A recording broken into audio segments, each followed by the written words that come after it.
എല്ലാ കർഷക സുഹൃത്തുക്കൾക്കും റാബിൻ ഫാമിംഗ് ചാനലിലേക്ക് സ്വാഗതം. ഞാൻ റീന. എൻ്റെ ഫാം ഉള്ളത് ഇടുക്കിയിലാണ്. ദയവേത് നിങ്ങളുടെ സംശയങ്ങളെല്ലാം കമൻറ്റ് ബോക്സിൽ തന്നെ ഇടുക. എന്തായാലും 24 മണിക്കൂറിനുള്ളിൽ ഞാൻ അതിന് ആൻസർ തരാൻ ശ്രമിക്കാറുണ്ട്. പിന്നെ നിങ്ങൾ വിളിക്കുമ്പോഴേ ബുക്കിങ്ങിന് വേണ്ടിയിട്ട് ഒന്ന് ഉദ്ദേശിച്ചിട്ട് വിളിക്കുക. കാരണം എന്തറിയാമോ, വിളിച്ചു കഴിഞ്ഞിട്ടുണ്ടെങ്കിൽ ഞാൻ എല്ലാ കാര്യങ്ങളും പറഞ്ഞതിന് ശേഷം ഫാം എവിടെ മാഡം ഇടുക്കിയില്ല, അത് പറയുമ്പോഴേക്കും എല്ലാവർക്കും ഓ എന്നുള്ളൊരിതുണ്ട്. അപ്പോൾ അത് കാരണം കൊണ്ട് തന്നെയാണ് ഞാൻ എടുത്തെടുത്ത് പറയുന്നത് ഫാം ഉള്ളത് ഇടുക്കിയിലാണെന്ന്. പിന്നെ ഒരു കാര്യം പറയാം, അതായത് ഒരു എന്താ പറയുക, ഉസ്താദ്, ഒരു മദ്രസ അധ്യാപകൻ ചെയ്യുന്ന മുയൽ കൃഷി നിങ്ങൾക്കൊന്ന് പരിചയപ്പെടുത്തി തരാം. നമസ്കാരം, എൻ്റെ പേര് ബഷീർ. ഞാൻ ഇടുക്കി ജില്ലയിൽ മുരുക്കുംതൊട്ടി എന്ന് പറയുന്ന സ്ഥലത്താണ് താമസിക്കുന്നത്. എൻ്റെ ജോലി മദ്രസ മുഅല്ലിമാണ്. ഞാൻ അടിമാലി മേഖലയിൽ ജോലി ചെയ്യുന്നു. ഇത് എൻ്റെ വൈഫ് റസീന, ഇത് മകൻ സഫ്വാൻ. പിന്നെ എൻ്റെ ഉമ്മയുണ്ട്. ഉമ്മ നിലവിൽ ഇവിടെ ഇല്ല. അപ്പോൾ ഇവരൊക്കെയാണ് എന്നെ മുയൽ കൃഷിയിലേക്ക് എന്നെ ഹെൽപ്പ് ചെയ്യുന്നത്. തീറ്റ കൊടുത്തും മറ്റുള്ള കാര്യങ്ങളെ കൊണ്ടും ഇവരൊക്കെയാണ് എന്നെ ഹെൽപ്പ് ചെയ്യുന്നത്. മാത്രമല്ല, ഇതൊരു നല്ലൊരു ഉയർച്ചയിലേക്ക് വരണമെന്ന് ആഗ്രഹിക്കുന്ന ആളുകളാണ് ഇവർ. അപ്പോൾ നമുക്ക് നമ്മുടെ തീറ്റക്രമത്തിലേക്ക് ഒന്ന് പോകാം. ഞാൻ കൊടുക്കുന്ന തീറ്റ അത് 2 നേരമാണ് തീറ്റ കൊടുക്കുന്നത്. ഒന്ന് രാവിലെ 8 മണിയാകുമ്പോൾ തീറ്റ കൊടുക്കും, പിന്നെ ഒന്ന് 5 മണിയാകുമ്പോഴാണ് നമ്മൾ പുല്ലിട്ട് കൊടുക്കുകയുള്ളൂ. അങ്ങനെ 2 നേരമാണ് ഇതിന് നമ്മൾ തീറ്റ കൊടുക്കുന്നത്. രാവിലെ 100 ഗ്രാം കൈത്തീറ്റയും വൈകുന്നേരം 150 ഗ്രാം പുല്ലുമാണ് നമ്മൾ കൊടുക്കുന്നത്. കൈത്തീറ്റ എന്ന് പറഞ്ഞാൽ ഗോതമ്പ് തവിട്, ചോളപ്പൊടി, തേങ്ങാപ്പിണ്ണാക്ക്, കടലപ്പിണ്ണാക്ക് ഇത്രയും മിക്സ് ചെയ്തിട്ട് അത് കുഴയ്ക്കുന്നതായ വെള്ളത്തിലേക്ക് 2 സപ്ലിമെൻറ്റും കൂടി ആഡ് ചെയ്യും. ടെഫ്രോളി, ഗ്രോവി പ്ലസ് എന്ന് പറയുന്ന 2 സപ്ലിമെൻറ്റ് ഒരു മുയലിന് 1/2 ml കിട്ടുന്ന രീതിയിൽ ആഡ് ചെയ്തിട്ട് ആ വെള്ളം കൊണ്ട് ഈ തീറ്റ കുഴച്ചാണ് നമ്മൾ 100 ഗ്രാം ഓരോ മുയലിനും കിട്ടത്തക്ക രീതിയിലാണ് നമ്മൾ കൊടുക്കുന്നത്. വൈകുന്നേരം ആകുമ്പോൾ നമ്മളൊരു 150 ഗ്രാം പുല്ല് അതിൻ്റെ തീറ്റ പുൽക്കൂട്ടിലേക്ക് നമ്മൾ ഇട്ട് കൊടുക്കും. ഇതാണ് ഇവിടുത്തെ തീറ്റക്രമം. മാത്രമല്ല, ഈ നമ്മൾ പെല്ലറ്റ് ഉപയോഗിക്കാറില്ല. കാരണം ഒരു കാലഘട്ടത്തിൽ ഞാൻ പെല്ലറ്റ് ഉപയോഗിച്ചിരുന്നപ്പോൾ ഒരുപാട് കുഞ്ഞുങ്ങൾ നമുക്ക് നഷ്ടമാകുന്നു, മുയലുകൾക്ക് പല രോഗങ്ങളും പിടിപെടുന്നു. മാത്രമല്ല, സാമ്പത്തികമായി ചിലവ് കൂടുതലുമാണ്. അങ്ങനെ കുഞ്ഞുങ്ങളൊക്കെ ഒരുപാട് നഷ്ടപ്പെട്ടു. ആ സമയത്താണ് റീനാമാമുമായിട്ട് ഇങ്ങനെ ഗ്രൂപ്പിൽ വരികയും അവരുമായിട്ട് പറഞ്ഞു തന്ന തീറ്റക്രമങ്ങളാണ് ഫോളോ ചെയ്യുന്നത്.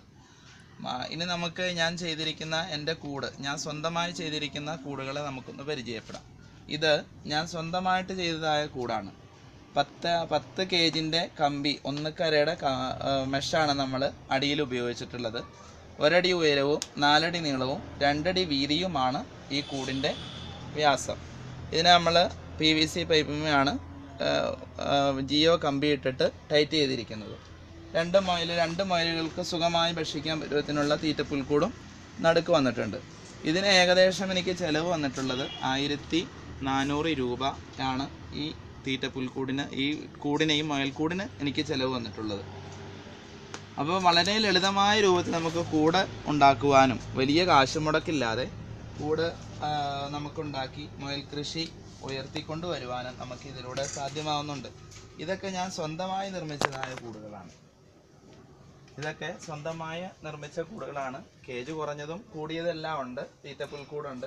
അപ്പോൾ മുയലുകൾക്കനുസരിച്ച് 2 മുയലുകൾക്ക് ഭക്ഷിക്കാൻ പറ്റിയതായ തീറ്റപ്പുൽക്കൂടും ഇതിൻ്റെ നടുക്ക് വന്നിട്ടുണ്ട്.